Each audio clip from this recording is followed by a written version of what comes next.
बिस्मिल्लाहिर्रहमानिर्रहीम। मुहतरम बुज़ुर्गों और दोस्तों, अस्सलामु अलैकुम वरहमतुल्लाहि वबरकातुहू। आज का सबक पारा क़द अफ़लह यानी क़ुरान शरीफ का 18वां पारा सूरतुन नूर आयत नंबर 59। तो चलें सबक को शुरू करते हैं। तजवीद के साथ कुरान शरीफ को पढ़ने और सीखने के लिए आप हमारे सबक में शिरकत फरमाएं। अऊज़ु बिल्लाहि मिनश शैतानिर रजीम। बिस्मिल्लाहिर रहमानिर रहीम। वइज़ा बलगल अत्फ़ालु मिनकुमुल हुलुम फ़ल्यस्तअज़िनू कमस्तअज़नल्लज़ीन मिन क़ब्लिहिम कज़ालिक युबय्यिनुल्लाहु लकुम आयातिही वल्लाहु अलीमुन हकीम।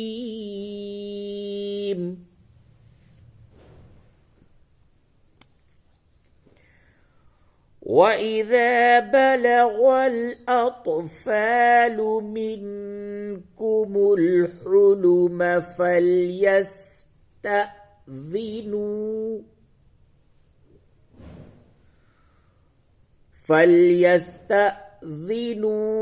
कमस्तअज़नल्लज़ीन मिन क़ब्लिहिम कज़ालिक युबय्यिनुल्लाहु लकुम आयातिही वल्लाहु अलीमुन हकीम।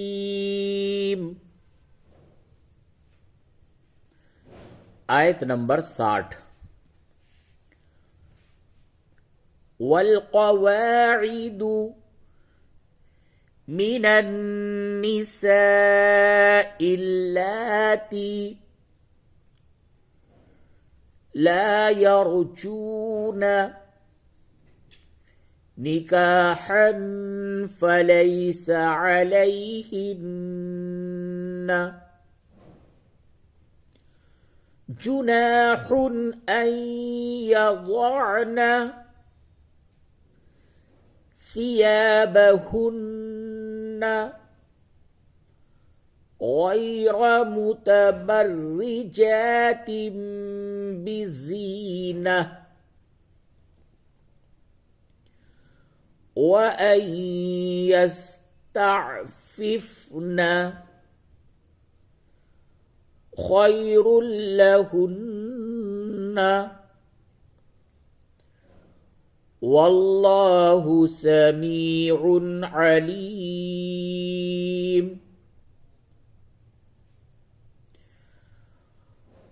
वल्क़वाइदु मिनन निसाइ अल्लाती ला यरजून निकाहन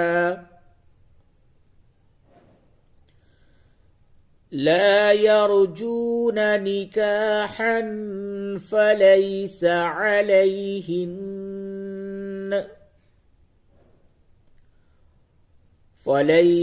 अलैहिन्न जुनाहुन अन यज़अन थियाबहुन्न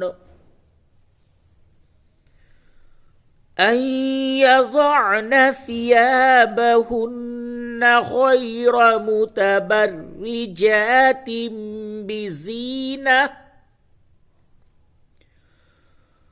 أن يضعن ثيابهن غير متبرجات بزينة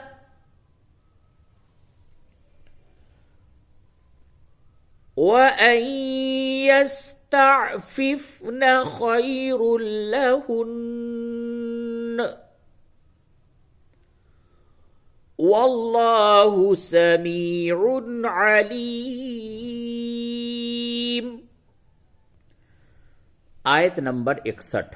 और ये आयत कुछ तवील है यानी लंबी आयत है।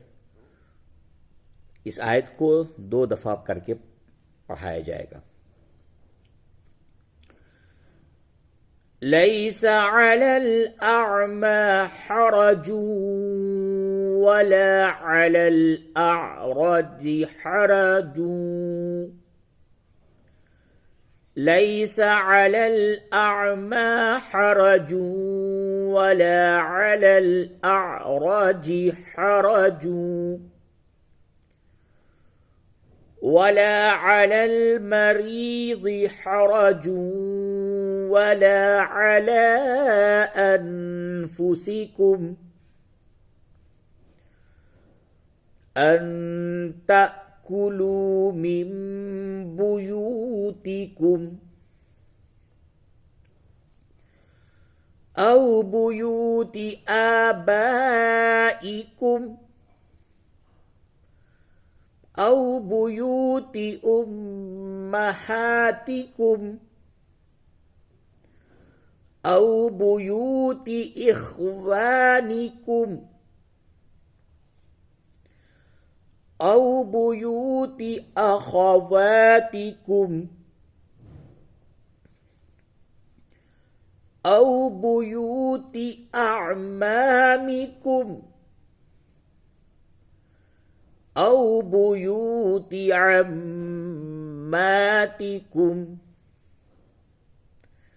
أو بيوت أخوالكم أو بيوت خالاتكم. अभी इतना पहले पढ़ लें फिर आगे पढ़ाता हूं। ليس على الأعمى حرج ولا على الأعرج حرج ولا على المريض حرج ولا على المريض حرج ولا على أنفسكم أن تأكلوا ولا على أنفسكم أن تأكلوا من بيوتكم أو بيوت آبائكم أو بيوت آبائكم أو بيوت أمهاتكم أو بيوت إخوانكم أو بيوت إخوانكم أو بيوت أخواتكم أو بيوت أعمامكم أو بيوت أعمامكم أو بيوت عماتكم أو بيوت أخوالكم أو بيوت خالاتكم أو بيوت خالاتكم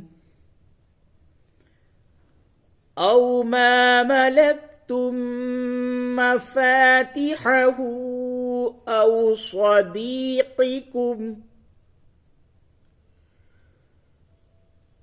أو بيوت خالاتكم أو ما ملكتم مفاتحه أو صديقكم ليس عليكم جناح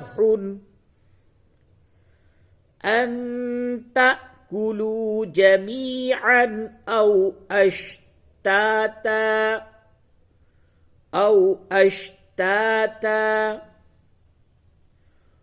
فإذا دخلتم بيوتا فسلموا على أنفسكم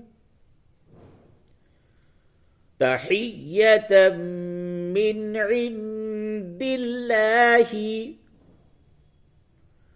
مباركة طيبة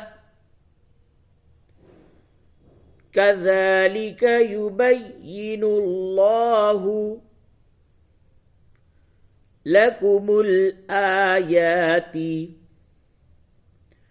لعلكم تعقلون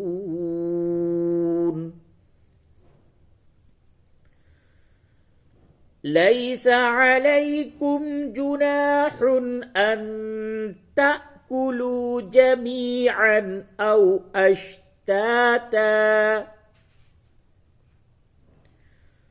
فإذا دخلتم بيوتا فسلموا على أنفسكم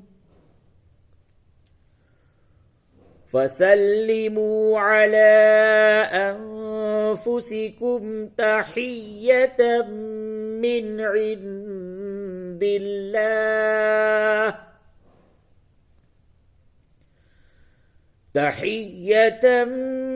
عند الله مباركة طيبة كذلك يبين الله لكم الآيات لعلكم تعقلون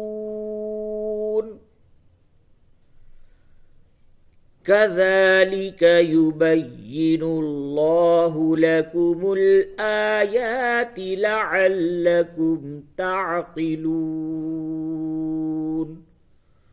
صدق الله العظيم.